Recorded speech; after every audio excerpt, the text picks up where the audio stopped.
The dust hung in the air like a curse over the small frontier town of Cedar Ridge, New Mexico territory, in the summer of 1878. It was the kind of place where dreams came to die and hope was as scarce as water in the desert.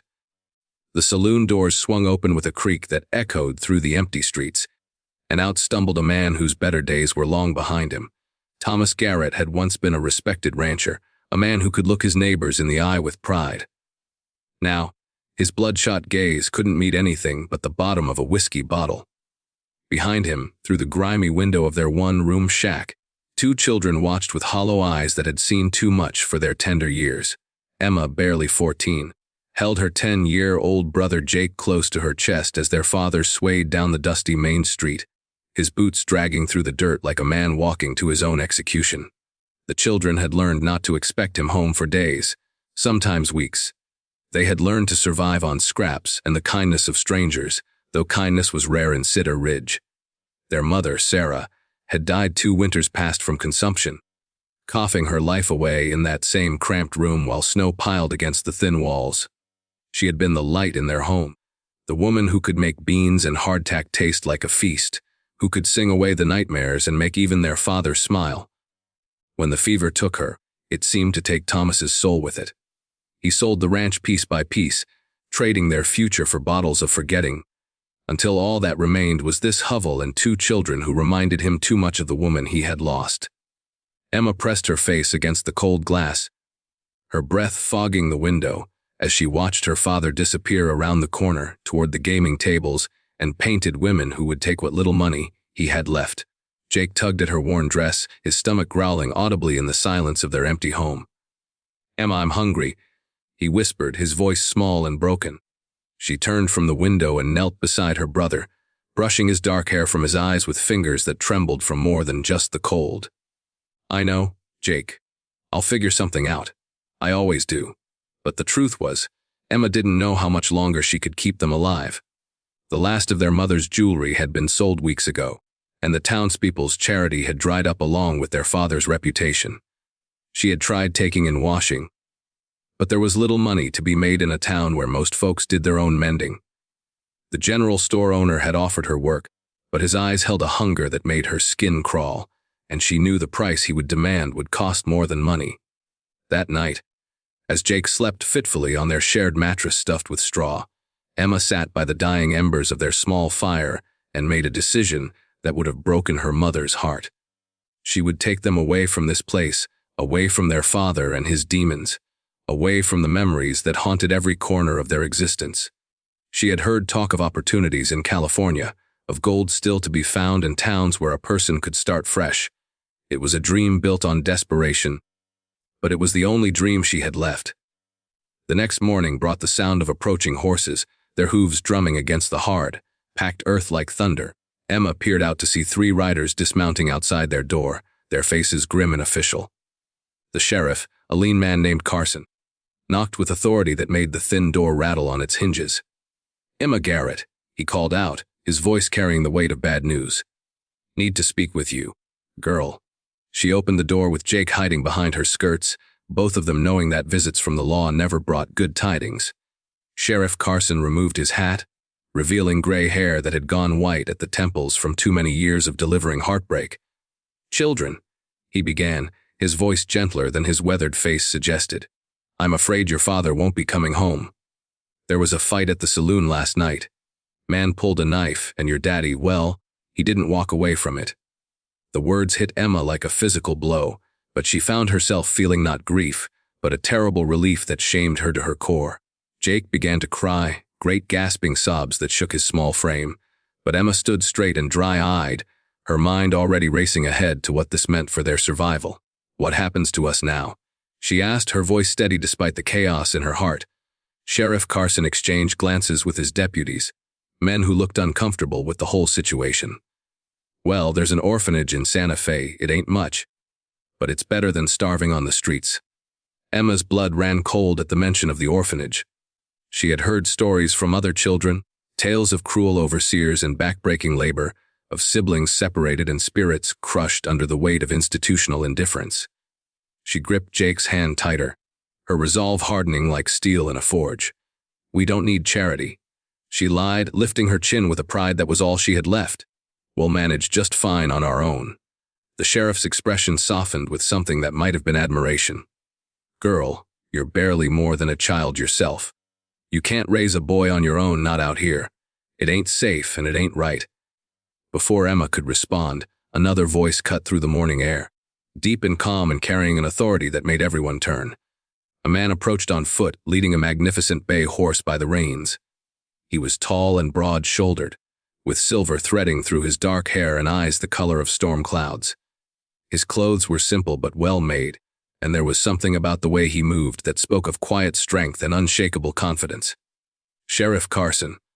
The stranger nodded respectfully. Heard there was trouble here. Mr. McLean, Carson replied, tipping his hat. These children just lost their father. Was just explaining about the orphanage in Santa Fe. The man called McLean studied Emma and Jake with those penetrating gray eyes, and Emma found herself standing straighter under his gaze, refusing to show the fear that clawed at her insides. There was something different about this man. Something that set him apart from the other men she had known. He didn't look at her with pity or hunger or dismissal. He looked at her as if she were a person worthy of consideration. What's your name, miss? He asked, his voice gentle but respectful. Emma Garrett, she replied, her chin still raised in defiance. And this is my brother, Jake. McLean crouched down to Jake's level, bringing himself eye to eye with the sobbing boy. Jake, he said quietly, I'm sorry about your pa. Losing family is about the hardest thing a person can go through. Something in his voice, a note of understanding that came from personal experience, made Jake's sobs quiet to sniffles. McLean reached into his vest pocket and pulled out a clean handkerchief, offering it to the boy with the same courtesy he might show a grown man. Thank you, sir, Jake whispered, taking the handkerchief and wiping his nose. McLean stood and turned his attention back to Emma, studying her with those storm gray eyes. You mentioned you could manage on your own. What exactly did you have in mind? Emma's heart hammered in her chest, but she met his gaze steadily. I can work. I can take in washing, mending, whatever needs doing. We don't need anybody's pity. I didn't offer any, McLean replied mildly, but I am curious about something. You ever worked with horses? Emma, the question caught her off guard. Some. My mother taught me before she died. We used to have a ranch before. She trailed off, not wanting to speak of their father's failures in front of strangers. McLean nodded as if she had told him everything he needed to know. He turned to Sheriff Carson, who had been watching this exchange with growing interest. Sheriff, what would it take to make this legal and proper? Carson frowned, not understanding. Make what legal? If I were to take responsibility for these children, give them my name. See that they're raised right and proper. The words fell into the dusty street like stones into still water, sending ripples of shock through everyone present. Emma felt her knees go weak, and she gripped Jake's hand so tightly he squeaked in protest. This stranger, this man she had never seen before today, was offering to take them in, to make them his own children. You mean adoption? Carson asked, his eyebrows climbing toward his hairline. I mean exactly that, McLean replied calmly. These children need a home, and I have one to offer. What's the legal process? Emma found her voice, though it came out as barely more than a whisper. Why? McLean turned to her, and for a moment she saw something flicker in those gray eyes, a shadow of old pain that had been carefully buried, but never fully healed.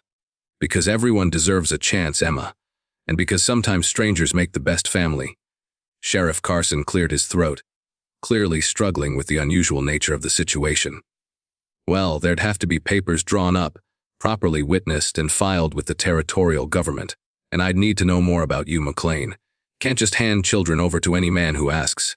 Fair enough, McLean nodded. Name's Daniel McLean. I own the Double M Ranch about 20 miles north of here. Been running cattle for near 15 years now, and I employ 8 men year-round, more during roundup season. Never been married, never had children, but I know how to take care of what's mine. He paused, glancing at Emma and Jake before continuing. Lost my own folks when I wasn't much older than Emma here. Spent some time in an orphanage back east before I ran away and made my way west.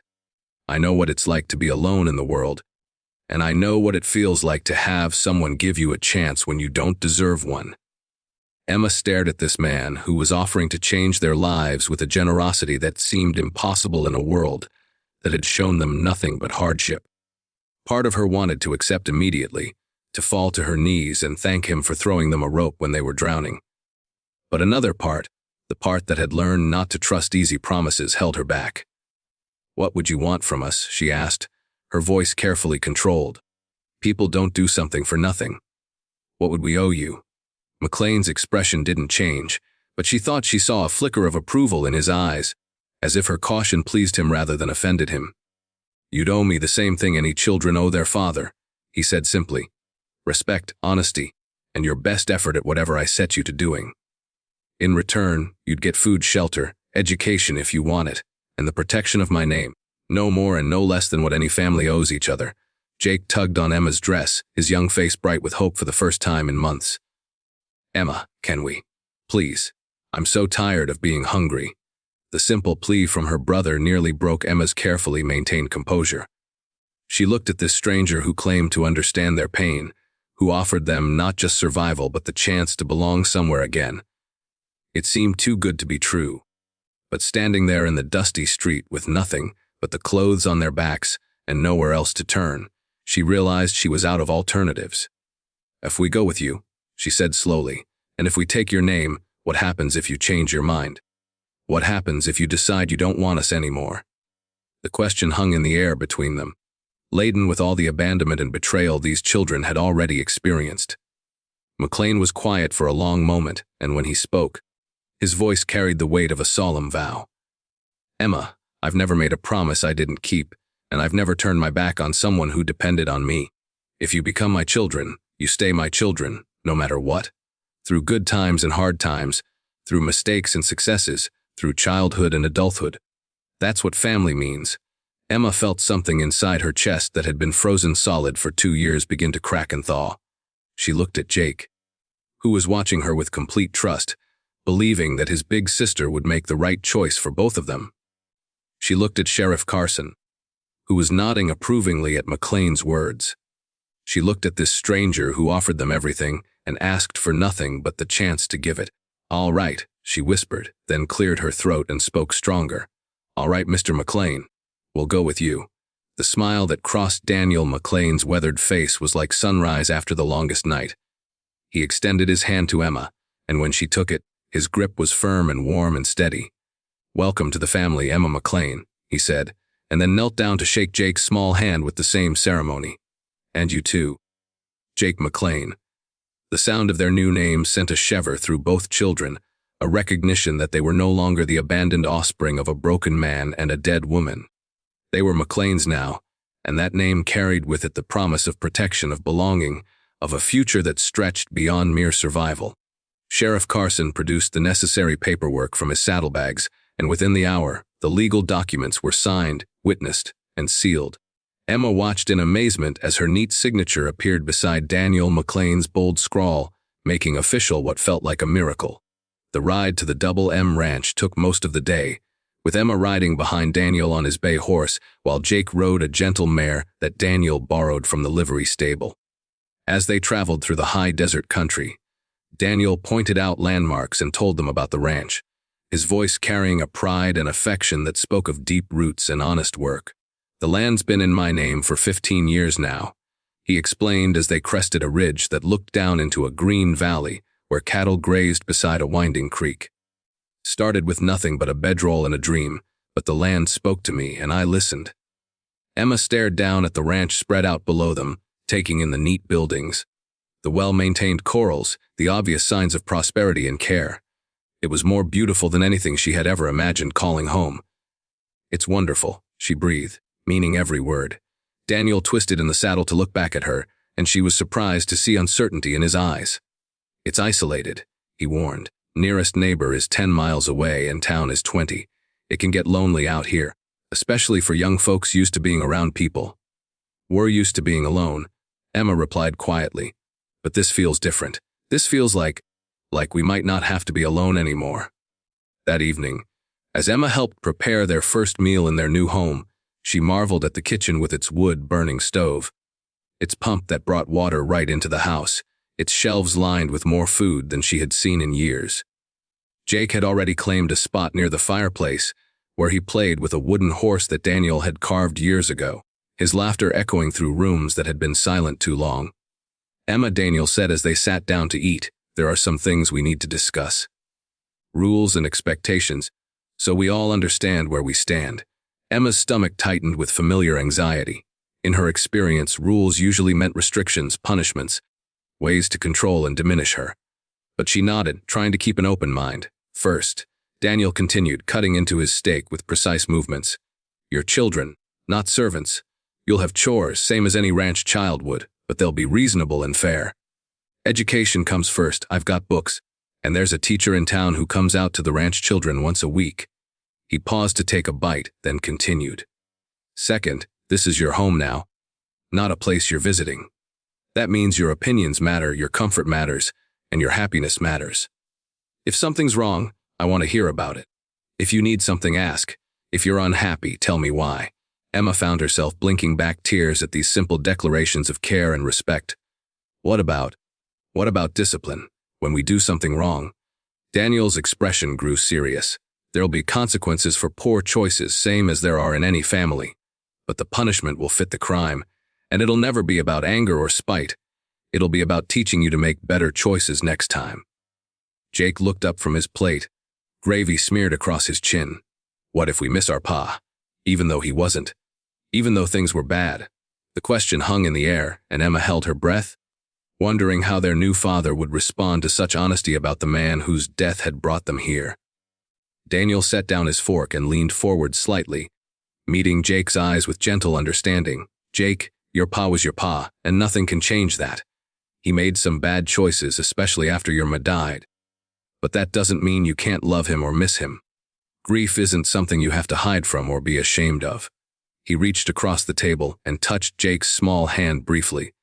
If you need to talk about him, or about your ma, or about anything that happened before you came here, I'll listen. And if you need to cry about it, that's all right too. Being strong doesn't mean pretending things don't hurt. Emma felt something deep inside her chest break open at those words, releasing a flood of emotion she had been holding back for so long. She had tried so hard to be strong for Jake, to be the adult when their father couldn't be, to shoulder burdens no child should carry. But here was a man offering to share that load, to be the adult so she could simply be a girl again. Thank you, she whispered, not trusting her voice to say more. The weeks that followed passed in a blur of new experiences and gradual healing. Emma learned to care for the horses, discovering that she had inherited more of her mother's natural ability with animals than she had realized. She spent hours in the stable, grooming the horses and listening to their gentle breathing, finding peace in their uncomplicated presence. Jake blossomed under Daniel's patient guidance, learning to ride properly, to rope, and to read from the well-stocked library in Daniel's study. His laughter returned gradually, tentatively at first, then with increasing frequency as he learned to trust that this good fortune wasn't just another cruel trick of fate. Daniel proved to be a man of his word in every respect. He was firm but fair, setting boundaries that made Emma feel safe rather than constrained. When she accidentally broke a valuable piece of china while learning to cook, he simply swept up the pieces and told her that dishes could be replaced, but courage in trying new things was precious. When Jake had nightmares about their father's death, Daniel would sit with him until the terrors passed, never once suggesting that the boy's fears were foolish or unwelcome. The ranch hands, initially suspicious of the two strays their boss had taken in, gradually warmed to them as well. Cookie, the cook, taught Emma to make bread that rose properly and beans that didn't burn. Miguel, the head wrangler, showed her how to read the sky for weather signs and how to gentle a spooked horse with patience and soft words. They began to treat her not as an outsider or a burden, but as the boss's daughter, with all the respect and protection that title carried. One evening in late autumn, as Emma sat on the porch mending a torn shirt by lamplight, Daniel joined her, settling into the chair beside hers with a satisfied sigh. Emma, he said quietly, can I ask you something? She looked up from her needlework, noting the serious expression on his face. Of course. Do you ever regret coming here? Do you ever think about what your life might have been like if you'd gone to that orphanage instead? The question surprised her with its vulnerability. This strong, confident man who had taken in two strangers without hesitation was asking for reassurance, and she realized that he needed to know he had made the right choice as much as she did. I think about it sometimes, she admitted honestly, but not with regret. I think about how different Jake and I might have become, how we might have lost each other, how we might never have learned what it felt like to belong somewhere. She set down her mending and turned to face him fully. Daniel, before you found us, I thought family was something that just happened to you, like weather or sickness. Something you endured or survived. I never knew it could be something you choose. Something you build together. He was quiet for a long moment, staring out at the stars that glittered above the mountains like scattered diamonds. I thought for a long time that I wasn't meant for family, he said finally. That some people were just designed to be alone. But watching you and Jake these past months, seeing how you've grown and healed, it's taught me that family isn't about blood or circumstances. It's about choosing to love someone and then doing the work that love requires. Emma felt tears prick her eyes at the simple truth of his words. We love you too, she whispered. You saved us, but I think maybe we saved you a little bit too. Daniel reached over and squeezed her hand gently. More than a little bit, daughter. More than a little bit. The word daughter still sent a thrill through Emma's heart every time she heard it. She was Emma McLean now, daughter of the Double M Ranch, sister to Jake McLean and heir to a legacy of hard work, integrity, and chosen love. Years passed, bringing changes and challenges that tested the strength of the family they had built together. A severe drought tested the ranch's resources and Daniel's resolve, but the family pulled together, rationing water and finding creative ways to keep the cattle alive until the rains finally came. Jake grew into a fine young man under Daniel's guidance, learning not just the skills of ranching, but the values of honesty, compassion, and responsibility. Emma discovered she had a natural head for business, gradually taking over the ranch's financial management and proving herself shrewd in negotiations with cattle buyers and supply merchants. Daniel watched with pride as his adopted daughter transformed from a frightened, hungry child into a confident young woman who could hold her own in any business discussion. On her 18th birthday, Daniel called Emma into his study for what he said was an important conversation. She found him sitting behind his desk with a stack of legal papers, his expression serious but warm.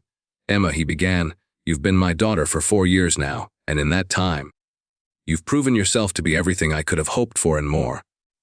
You're smart, hardworking, compassionate, and absolutely fearless when it comes to protecting the people you love. Emma felt her cheeks warm at the praise, but she sensed there was more coming. The thing is, Daniel continued, I'm not getting any younger, and I've been thinking about the future of this ranch. About what happens when I'm gone, and how to make sure the land and the legacy we've built together continues. He pushed the papers across the desk toward her. These documents make you my legal heir, Emma. Everything I own, everything we've built together, will be yours someday. But more than that, they give you equal say in all ranch decisions starting right now. You're not just my daughter anymore. You're my partner. Emma stared at the papers with tears in her eyes, overwhelmed by the magnitude of what Daniel was offering her. Are you sure? She whispered. This is everything you've worked for your whole life. No, Daniel said firmly. What I worked my whole life for was sitting right in front of me, and I didn't even know it until the day I met you and Jake on that dusty street in Cedar Ridge. The land, the cattle, the buildings, they're just things, Emma. What matters is the family we've built, the home we've created, the values we've lived by. He stood and came around the desk to embrace her. You and Jake didn't just become my children, Emma. You became my purpose, my legacy, my greatest accomplishment. This ranch isn't just a business operation. It's a sanctuary for people who need a second chance, a place where family is defined by love rather than blood. A testament to the idea that strangers can become the most important people in your life. Emma signed the papers with hands that shook slightly, not from fear but from the overwhelming sense of responsibility and gratitude that filled her heart. She was no longer just Emma McLean, adopted daughter of a kind rancher. She was Emma McLean, heir and partner in one of the most successful cattle operations in the territory, guardian of a legacy that meant far more than money or land.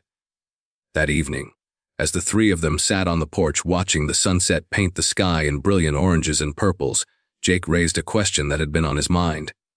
Daniel, he said, using the name he had called his adoptive father since the beginning. Do you ever wonder what would have happened if you hadn't been in town that day? If Sheriff Carson had just taken us to the orphanage like he planned? Daniel was quiet for a moment, considering the question. I think about it sometimes, he admitted. but not with regret or curiosity, really. More with gratitude that things worked out the way they did. He gestured toward the valley spread out below them, where cattle grazed peacefully in the gathering dusk. I believe things happen for a reason, son. You and Emma needed a family, and I needed to learn what it meant to be a father. We found each other at exactly the right moment, when we were all ready to take a chance on love.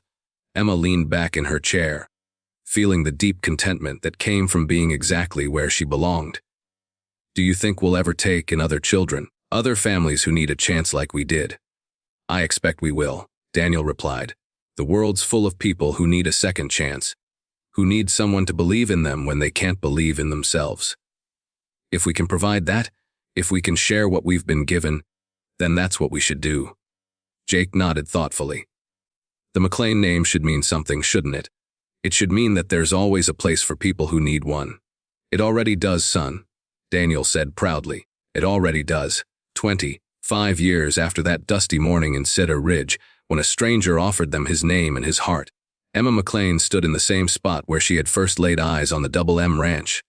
She was now 43 years old, a successful businesswoman who had expanded the ranch into a cattle empire that employed dozens of families and covered thousands of acres of prime grazing land. Jake had married and started his own family, building a house on the eastern section of the ranch where he raised his children with the same values of love, acceptance, and hard work that Daniel had instilled in them.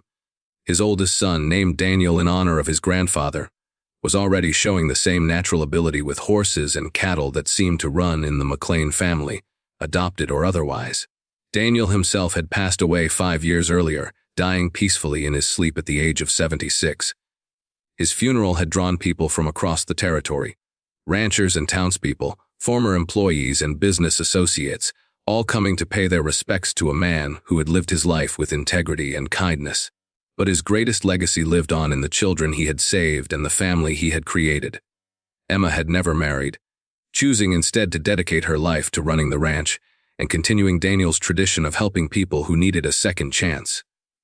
Over the years, the Double M had become known throughout the territory as a place where families in trouble could find work, shelter, and a fresh start. As Emma stood watching the sunset, she heard the sound of approaching horses. A woman rode into the yard leading a pack horse, with 2 young children riding beside her on a horse that was too thin and too tired. The woman's clothes were worn and patched, her face drawn with exhaustion and worry, but her eyes held the same desperate hope that Emma remembered from her own reflection all those years ago. "Mom," the woman called out hesitantly, "I heard in town that you might have work for folks willing to earn their keep. I can cook and clean and work with animals. My children are good children. They won't be any trouble." Emma walked down from the porch to meet them, her heart swelling with familiar compassion. "What's your name?" she asked gently. "Mary Henderson," the woman replied. "These are my children, Sarah and Tom. Their father died in an accident at the mine in Colorado. We've been traveling for weeks, looking for somewhere to make a new start." Emma studied the family, seeing in them the same desperation and resilience that she and Jake had carried to this place so many years ago. She thought of Daniel, of the choice he had made when faced with 2 homeless children, of the legacy he had entrusted to her care. "Well, Mary Henderson," Emma said, extending her hand in welcome. "I think we can do better than just work for wages. The Double M Ranch has always been about family more than business. How would you and Sarah and Tom like to become Mclains?" The woman's eyes filled with tears of disbelief and hope, and Emma saw herself reflected there, saw the moment when a stranger's generosity had changed the entire trajectory of her life. She was no longer the frightened girl who had stood in a dusty street wondering if she would live to see another day. She was Emma Mlan, keeper of a promise, guardian of a legacy, and proof that sometimes the greatest families are the ones we choose to build with love, courage, and an open heart. As the stars began to appear in the darkening sky, Emma welcomed 3 more souls into the family that Daniel Mlan had begun with a simple act of human decency. The Double M Ranch would continue to be a beacon of hope in the wilderness, a place where the word family meant something deeper than blood, and where the Mlan name would always represent the transformative power of believing in people when they couldn't believe in themselves. The circle was complete, the legacy secure, and somewhere in the vast expanse of the western sky, Emma knew that Daniel was smiling down on the family, that would bear his name and carry his values forward into whatever challenges and joys the future might bring.